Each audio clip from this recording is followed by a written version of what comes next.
Okay, let's talk specifically about concrete masonry units. Short for that is CMU, and also people just call them concrete blocks.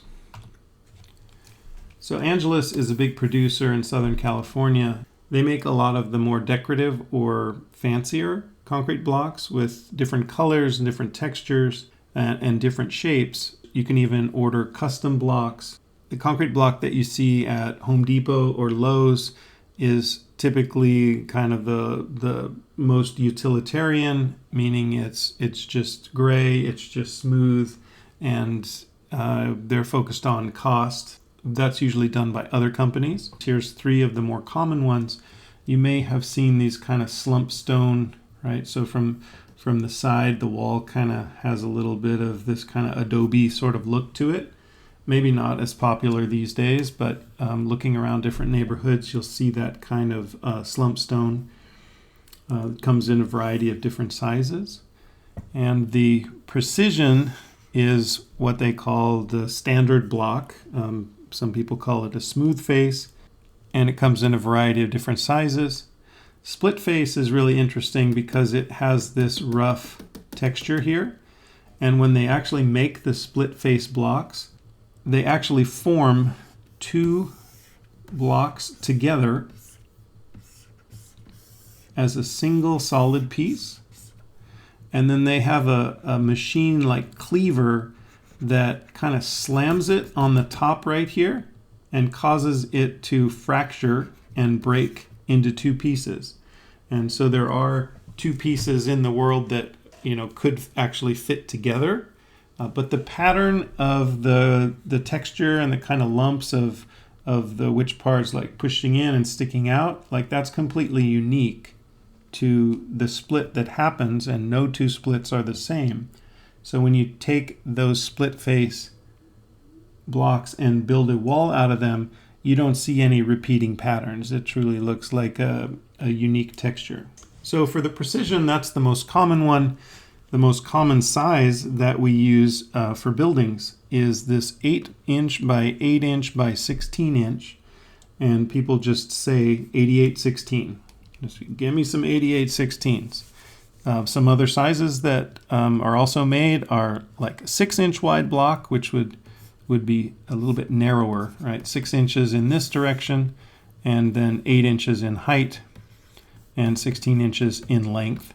And those are used for like simple walls, like a wall between two homes, for example, on running down the property line.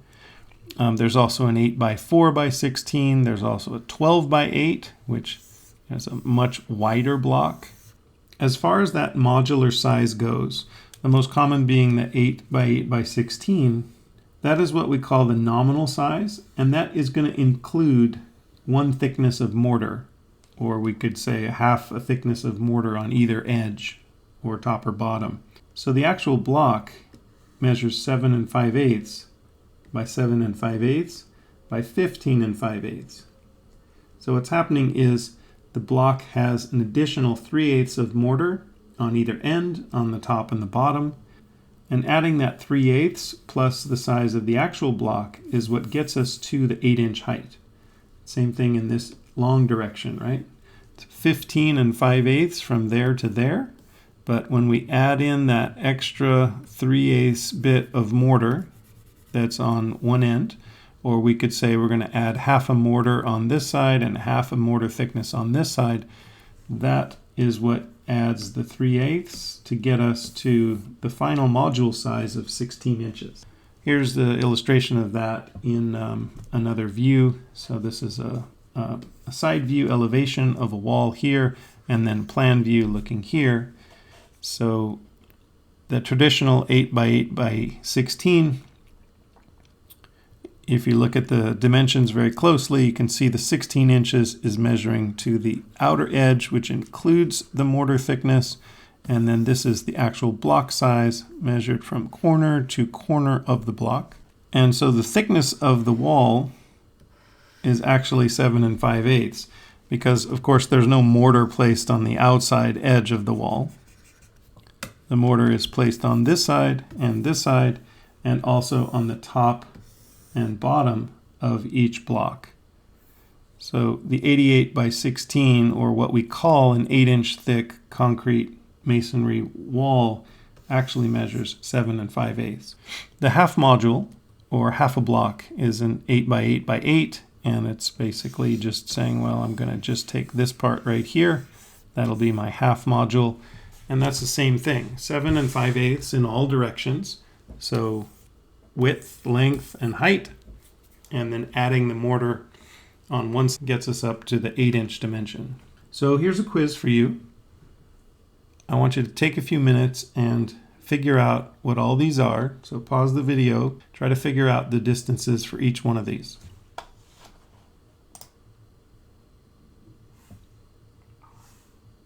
Okay, are you ready? Here's the answers. Okay, let's work through it. A is fairly straightforward. It's 7 5/8 inches. Now B is 15 5/8 for the block plus 3/8 for the mortar. So in other words, if we're going to count one mortar and one block from there to there, we know that's 16 inches. Then we're going to add on an additional block, which is another 15 5/8. So here's B, 16 and 15 5/8. And that gets us to 31 5/8. Then we're going to subtract the distance of the block this way, which is 7 5/8. Okay, so that's plus, and this is a minus, so that gets us back to 24 and nothing. So B is actually a clean 2 foot 0 inches. So C has a little bit of a shortcut because it's measuring to this side of the masonry joint. So we've got one block here plus the one mortar. So that means from there to there is 16 inches. And then this block we've said is 7 5/8. Plus we've got the mortar joint there, so it's 8 and 16. That gets us to 24, or 2 feet 0 inches. Now D is measuring from this edge of the block to here, so that's one block and one mortar joint, so that's 16. And then measuring to the inside or left edge here, and that's another block, 15 5/8. So adding those together, we get 31 5/8, which in other words is 2 feet 7 inches and 5/8. Whoops, my inches should go over there. 2 feet 7 5/8 inches. Okay, then looking at E, we've got one block here plus one mortar joint, so that's 8, and then 7 5/8. So a total of 15 5/8. Minus 12 gets us to 1 foot 3 5/8 inches. Dash right there. Okay, I hope you got those correct. It's important for us as designers to be able to distinguish the full module plus or minus the thickness of the mortar. There's a clean image of the final answers. And we get back to this idea of module. You can see that this is the top course here, but the roof is actually at a little bit of an incline. So, you know, we don't know for sure, but this cut looks very clean across the top here. So my guess is they actually laid a full course of block across here and then came back later with a special saw and cut it. That kind of a saw looks like this. So you can see a very specialized saw. It's quite large, and they're cutting a concrete wall. This is a poured-in-place concrete wall. This saw is able to get almost zero clearance, so there's very little space between the top of the floor and where they're sawing.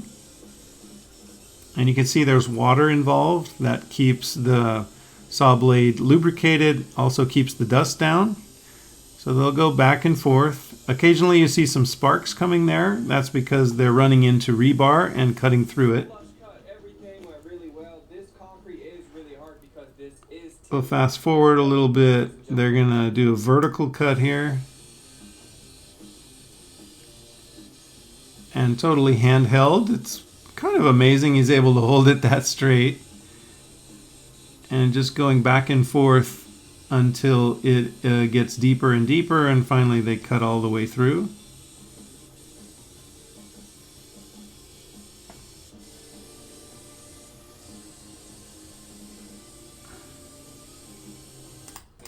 All right, so they are about to bust through the wall. You can see how the concrete's been sawn, and they've cut through the cement and the sand and the actual aggregate. Almost looks like a polished stone there that they've cut through. Let's watch them break it down. So we're just going to go ahead and try to work it out, get these small pieces out, and then we'll figure it out. Yeah. I'll throw it on the deck.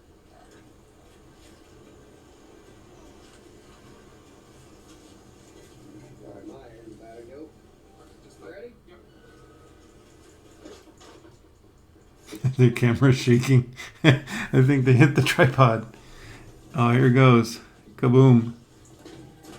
Watch out, everybody. It's out. It's out. Thanks, fellas. Here's a concrete block wall that's been drilled, and it looks like somebody marked the center of where the drill would be, and wrote the number 8, meaning like, hey, we need an 8-inch diameter hole cut through here. And you can see the similar kind of thing, right? You can see the aggregate in the block and the aggregate in the grout in the middle. I think that might be a piece of rebar in there that's been completely cut through. And this is most likely going to be a place where they're going to bring pipes in, probably a standpipe for water or something. And once again, getting back to this idea of modules, it applies to the length of the entire wall and the size of your building, but also applies to the size of openings. So you can see there's a single block here. We know the size of that now. And then there's a half block here because that's the end of the piece that's going long ways away from us. And then there's another half block here. And then the window is sized to be 1, 2, 3 modules or 3 pieces wide, right? So we know that's a 4-foot wide window because this is a 16-inch module. 16 times 3 gets us to 48, which is 4 feet. Similar thing in this direction, right? There's no uneven, weird quarter or half size pieces. Looking at this side over here, there's a clean module that is left for the door frame. And I guess looking at this one in the distance here, you can see a little bit of a breakdown happening right there, right? This is a small piece here. And then if you look closely, the top of the door frame is not quite aligned with that joint there. This is a picture of a building at West LA College. The ground floor back here, that's concrete block. And then this large curving piece that's in the front here that's sticking out. That's also concrete block, but take a careful notice of the module pieces. So you can see as the regular blocks turn the corner, this one reads like a header, but it turns a corner and is exposed on this deep recessed window. You can see the course lines line up pretty cleanly with the window itself. There's a little bit of a shift in module here where we end up with kind of a third sized piece and smaller sort of off-size piece there. And then these pieces are maybe about 3/4 size. But it's done carefully so that the split face texture on the main facade also turns and occurs here on the recessed face adjacent to either side of the window. And the next thing is to look at all of the different shapes that blocks are manufactured in. You'll look at this one here. It has a little bit of a channel on it, and it's called a sash or a jamb block, and that has a little slot to receive a door or window frame. Guess this will be our standard block here. And potentially these two sort of look the same. This one has a little bit different profile. Some of this is regional. and some manufacturers use certain types. Some masons are used to using certain types in certain parts of the country. Here's a split face with a texture on it. This one has a decorative little channel or notch reveal in it right there. This one's actually got some kind of a ceramic glaze on the outside. This one has a particular pattern or shadow on it. These two here are interesting. We'll talk about both of those. This is a bond beam. This one on the top here is called a bond beam, and this one down below is a lintel block. Here's another illustration of some different block shapes. Once again, seeing the lintel one, the sash unit with the little channel there to receive some part of a window. This one is designed to be exposed on the corner. And this one is a typical stretcher that has this eye shape here. This one here, called a stretcher unit, has this particular profile on the end. We don't see these as often in Southern California. Most of what we see is a straight, simple block like this. You can see some options for some bond beams. And then some much more specialized shapes here. This was that pilaster one that we were looking at a little bit earlier. Makes a large area there that can function as a column. This one has a rounded edge called a bullnose. And you may have seen these screen type blocks. They're sometimes called breeze blocks, popular in garden walls or screen walls, or also very popular in places like Palm Springs. Here's some photos from Home Depot from probably around 2020, 2021. So it'll be interesting to see how much that $1.17 block actually costs these days. These are 6 by 8 by 16. So it's a little bit skinnier version that would be used for like a garden wall, as opposed to a typical 8-inch wall that's used in buildings. So here's an interesting issue, right? We're building this big, tall concrete block wall, and you can see it's going to go up to here, right? Like the rebar that's been embedded in the wall and is rising vertically up out of here, they're not going to trim that off. They've already placed it, and they've placed the correct length so that it's going to reach to the very top of the wall. So if you're using a regular block and you need to place the next block, which let's say is going to go right here, like how is a mason going to take that block and lift it all the way up and over these rebar and then carefully lower it into position? So if we're thinking of using blocks like this, which are the standard shape, they have a closed loop around them. A person's height is about 9 blocks, so maybe about, I don't know, about that much there, right? They've got way more than a person's height to go. So, maybe you're thinking, well, there's these ladder-looking things, and I don't know, they'll climb one up there and hold it and try to lower it down, or, this thing here looks like some kind of a machine or lift or something. But if you look really carefully in here, you'll see that the end of the block is actually open. So we call those a single open end or a double open end, right? A single open end looks like this. You can see this end is closed. And then this side over here makes a U shape. And the double open end is this one, and it actually looks like a giant letter I. And in this case, the I formation is running this way, and it's also got a little bit of a depression here to allow rebar to run this way through it. But you see, these can be placed without having to lift it up and over this rebar. The mason can kind of angle it as they place it in, and it can work its way around the rebar without having to be lifted way up high over and then slid down the length of the rebar. And you can see it there. This is the end, and these are most likely double open-ended units. Okay, going next to the bond beam, what we saw a little bit earlier in this photo, there's a little bit of a gap here that allows rebar to run horizontally through. And so if we're using a standard block that comes all the way up flush across the top, there's no space to run rebar through in a horizontal direction. So you'll notice these double open-ended units have a little bit of a recess right there and also on the bottom. And that gives us the space we need to run the rebar horizontally. And the next thing to notice is that the rebar is not running through the center of the module.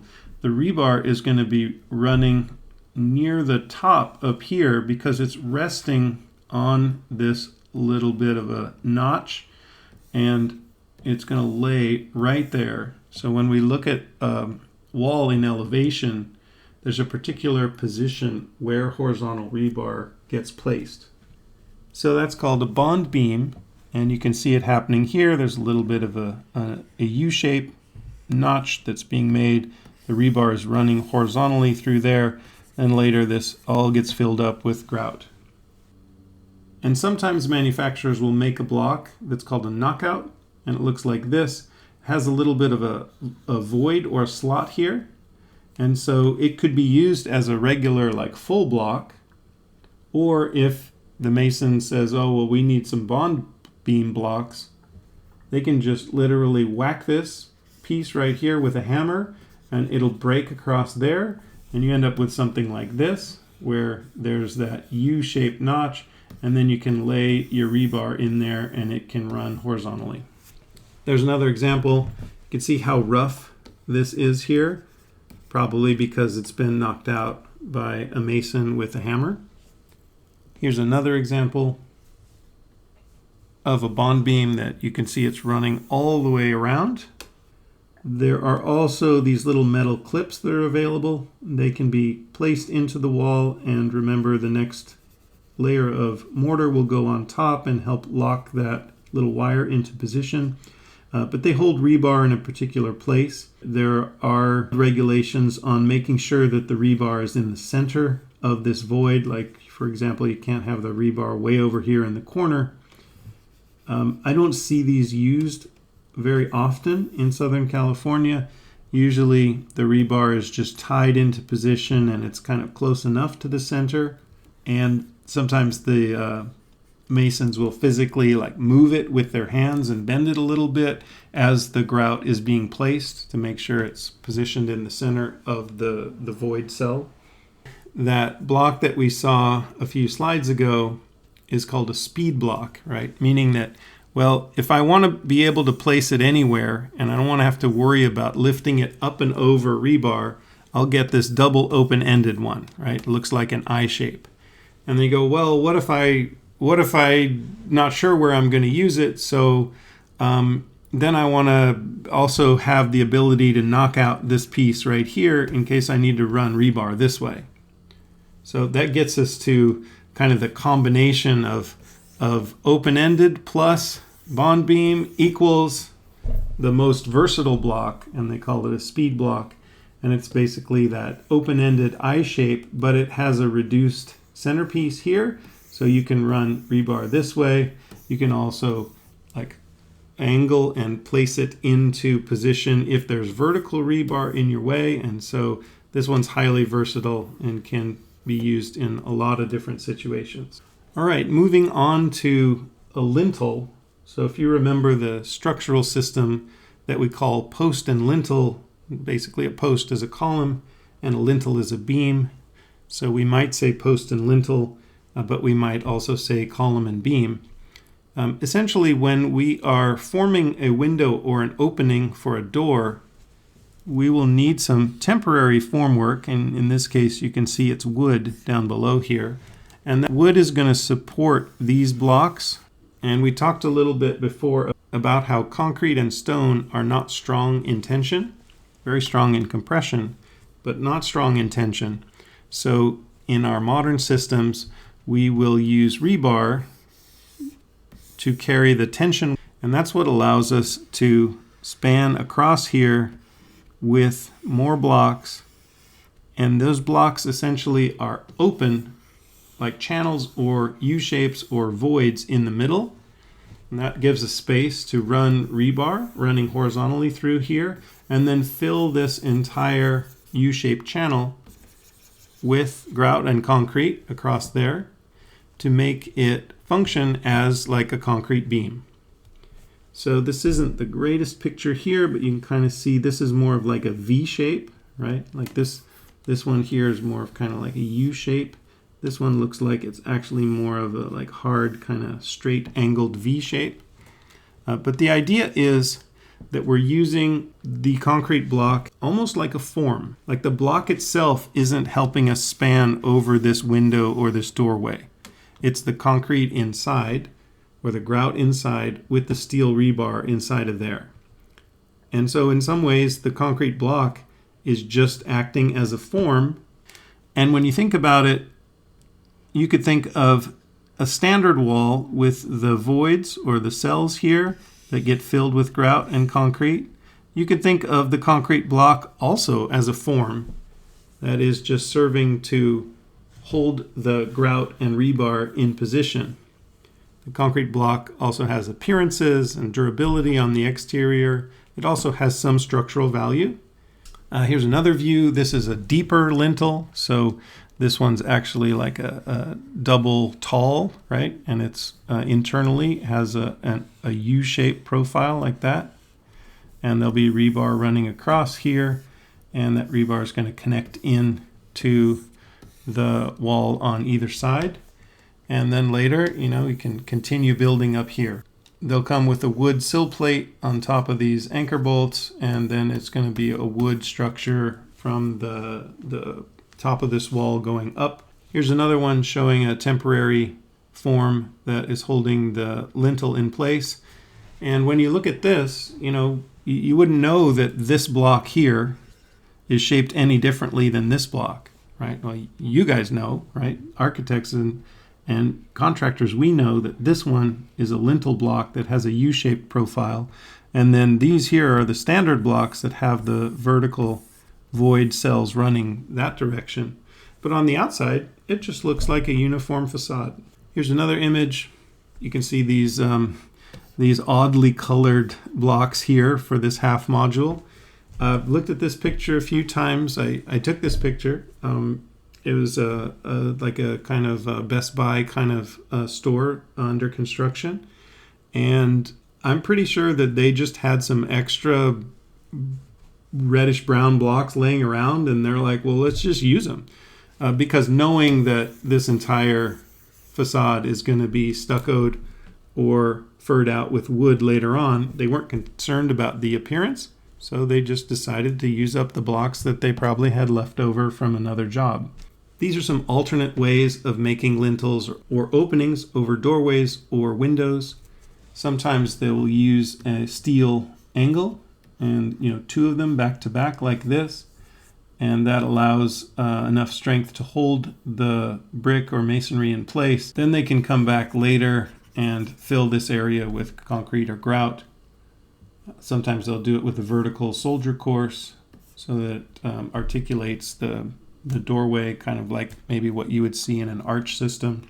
This one here is just using a thinner set of brick and leaving a void in the middle. Maybe it's shallow like this, maybe it's taller, putting rebar, filling that up with grout, and essentially making a concrete beam inside the brick. And then this one is actually fully exposing the concrete like as an actual beam on the exterior. Here's an example of that. This is a building in Old Town Pasadena. So, a restored, repurposed old brick building that was probably some kind of warehouse thing. And you can see the poured in place concrete. You can see that it was formed from 3 separate boards because the concrete has taken the indentations and grain and joint lines of the boards, and they just left it like that. And also occasionally you will find a prefabricated like a concrete block U lintel.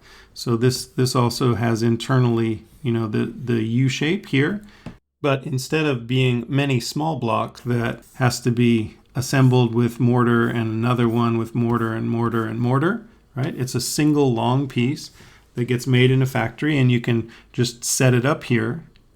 And that's going to help you avoid having to deal with the temporary shoring, supports underneath here. Just an image of a work site.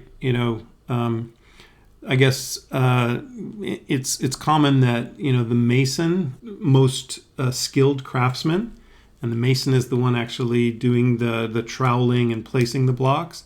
But there's a whole support crew, right? There's persons making the mortar, persons bringing the blocks in the right position, handing the blocks to the mason, perhaps. It's a whole team of people that work together to make things move faster. And let's talk about finishes. So I think we talked about split face a little bit earlier and how that gets made. You can see this one here has a pretty minimal texture on it. Slump stone, we mentioned, has a kind of lumpy, smushy kind of adobe feel to it. That's this one. And then precision is our just standard smooth finish like you would see at Home Depot. The ones I think are really interesting are these burnished ones. In the factory, they will grind each block, and as they sand it down, they use a grinding wheel, a grinding mechanism. It removes the outer layer of cement and starts to grind into the block, and it creates this polished surface where the aggregate is really smooth and exposed, and you can really start to pick up the different tones and colors of the pieces inside the block. And this idea of texturing or combing or placing channels or ribs on the surface, I guess this is done in a larger format, right? These are much bigger pieces with a deep reveal here. You'll see this in freeway walls sometimes. This is a little bathroom at the Huntington Library and Gardens in San Marino. And they really did it up, right? It's just a simple little bathroom, but you see the split face block here, and then you see a smooth or maybe even a burnished block in here. And, this is a smaller size, right? So the thing sort of looks like some kind of medieval English castle with the different textures and the variation. And then they've got this big cornice piece up here on top. So a pretty interesting and sophisticated or developed use of trying to not make a very mundane utilitarian building that's just like a bathroom, trying to really make it into something. This is another example of a burnished block, right? You can see the different kinds of aggregate. This is like a lava kind of rock, this dark, and then it looks like there's a lot of gray, kind of gray bluish ones. The sand and cement itself has a little bit more of a pink texture. If you're working with a company like Angelus, they will allow you to make custom blocks where you can specify exactly what kind of aggregate you want inside. That way when the surface gets polished and ground down to smooth like this, you can have a lot of control over the colors. And they really like making those burnished blocks. They're big sellers, but they also charge considerably more for those. And making a custom color costs extra, of course, and also requires a certain number, like a minimum number of blocks, to make it worth their while to run it through their manufacturing process. This is the split face down below, and you can see the lava rock that's very similar to this color that's being exposed when the block gets split in half. This one here on the left has a lot more texture. Also probably because of the direction of the sunlight when I took this photo. That one seems to have a lot more texture than, say, this one. This one looks very kind of flat and almost artificial. I would probably say this is an image that was like an AI-generated image or something. But I know I've had that image since before AI existed. Maybe it was Photoshopped or something. But this is a little bit more common of the kind of texture that you see from a higher quality split face block. This is maybe an unfortunate example where somebody wasn't fully paying attention, and then maybe they tried to play it off at the end and be like, oh yeah, it's supposed to be that kind of checkerboard thing. When you're working with split face and you're ordering the actual material, right, you can see this side here is all textured in split face. And so is this block over here. You have to specify whether you want the split to be on one side, both sides. What about the corners and the ends, right? So on this block here, you see it's split there, but the end of it is also split. When you look at this block, it's split on the face, but the end is a regular precision finish. And so maybe they said like, well, I really wanted it to have this kind of checkerboard coin kind of pattern.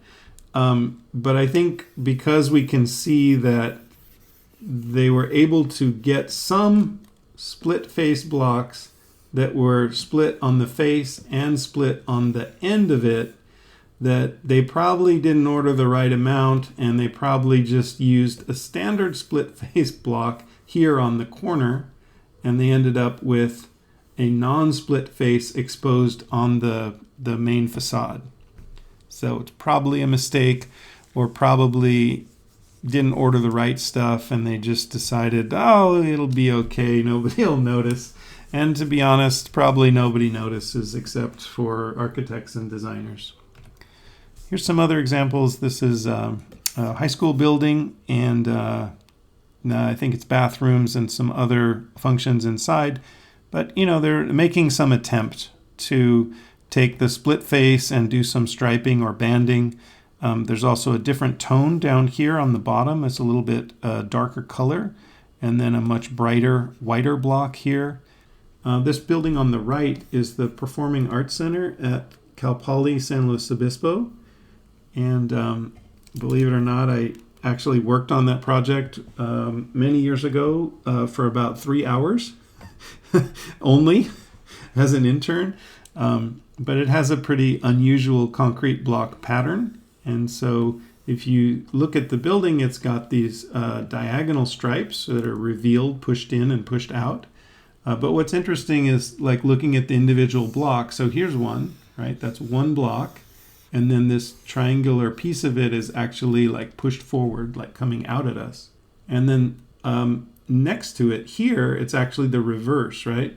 Where this triangle is actually pushed in away from us. Or you could say that this surface here is what's pulled forward to us. So I think probably they had some customized ones, because I'm assuming the inner surface of the blocks are actually smooth. But, it's a pretty interesting approach to trying to take a very basic material and turn it into something special on the outside. This is a photo from the Angelus manufacturing yard, where they have different samples set up. And you can see here there are these pretty interesting like shadow lines. It's maybe a little bit hard to tell, but the actual block here, has a shape like this, where it's got this kind of curve in it, right? And then when you layer it with an alternating running bond down below, you get this alternating pattern that when the sun hits it, you get these kind of checkerboard alternating pattern of shadows. And that's because the little bump or the hump here is sticking over the one below it, right? So from the top, it almost comes out as this kind of figure 8 pattern, where this surface is bulging forward, this surface is pushing in slightly, and the one above it is bulging forward, and you get this interesting curving shadow. This one's doing something similar. It's almost like a basket weave pattern. It's another example combining different colors. These are burnished here because you can see the texture of the aggregate inside, but it doesn't look like a split face. It looks like as a very smooth ground surface. So that's a burnished block. This is a house by Todd Williams and Billy Sien. You can see the use of concrete block, and based on the landscape and kind of the tone of the building, it looks like it's in a dry environment, maybe Palm Springs or the desert, something like that. You can see they're trying to kind of elevate concrete block as a very basic natural material into something that's precise and modern and very clean. This is a high school building in San Diego, and you can see this large zone here is all split face. I guess the thing that's interesting to see is when it joins with this metal roof canopy here, like you can see that inside here, where they knew they were going to have to be bolting the steel to the wall, they were like, oh, we better not use that split face, right? Because it'll be all lumpy and rough. We need to have a smooth surface so we can run a beam along the side and a smooth surface here where we can attach this beam going in the other direction. And then same thing over here, right? They're going to try to have some depth and change of plane in the facade. So this whole area is being furred out with metal studs, so it's coming towards us. And they're realizing, okay, if we're going to have to attach these metal pieces to the concrete, we better not use this split face. So we'll have a nice smooth surface here that we can attach our metal to. And by the way, the split face blocks cost more than the precision blocks. So it makes sense to only use them where they're going to be visible. I guess another good example, if you're looking carefully at how the module is creating this window opening, looks like they nailed it in all 4 directions very cleanly. And so that last image had areas that were furred out using metal. This image has areas that are furred out in order to create a design profile of what the facade looks like and how it catches light and shadow. But all this wood out here has no structural value. It's all a decorative process, and you can see even behind in that hole in there is a concrete block, right? So there's some vertical pieces attached on here, horizontal pieces, and then some pieces coming out and supporting this, and it's all to create an exterior design profile on the wall surface.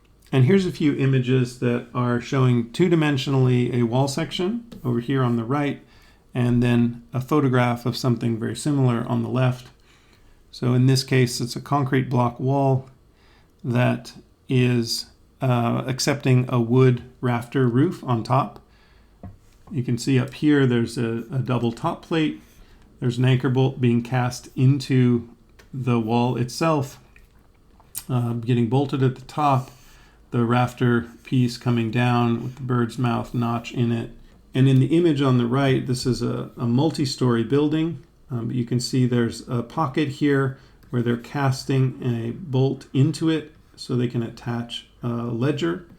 And then there's a joist hanger and wood floor coming across with plywood on the top. Here's a lintel over a window.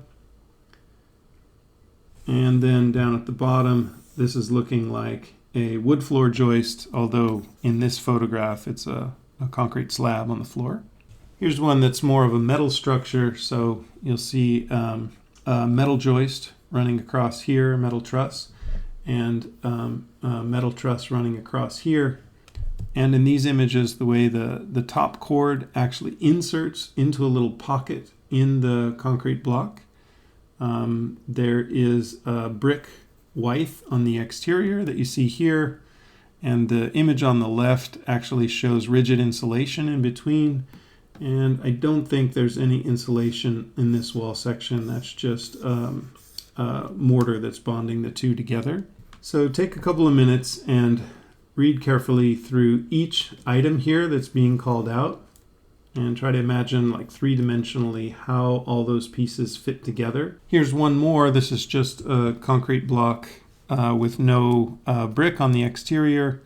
You can see there's a bond beam here. You can see the notch in the block and then the rebar that just lays on there, and then it gets surrounded, encased by grout. There is probably a stone piece on top, although it reads like it's flashing. Maybe they're pointing to some metal flashing that's underneath here. You can see the rebar happening vertically here. They have this what's called ladder type horizontal reinforcement. So occasionally you'll see like a small wire gauge that is welded wire that actually forms like a ladder or like a grid like that. That is placed aligned to the shape of the cells. And then some important and specific way of making sure that water can find its way out of the building if there's moisture in the wall. And on the right here, you can see the foundation connecting with the rebar that's a single piece that's coming up and bending this way. And then these small dots are rebar running in the horizontal direction. And again, notice their location, right? They're way up near the top of the block, and that's because it's a bond beam and the centerpiece of the block is running across like that, meaning, in other words, like this zone has been knocked out. This is an interesting wall section because it's actually using a precast concrete slab, which is usually done in pieces that are maybe 3 to 4 feet wide. It's actually placed in here first before the rest of the masonry wall is added on top.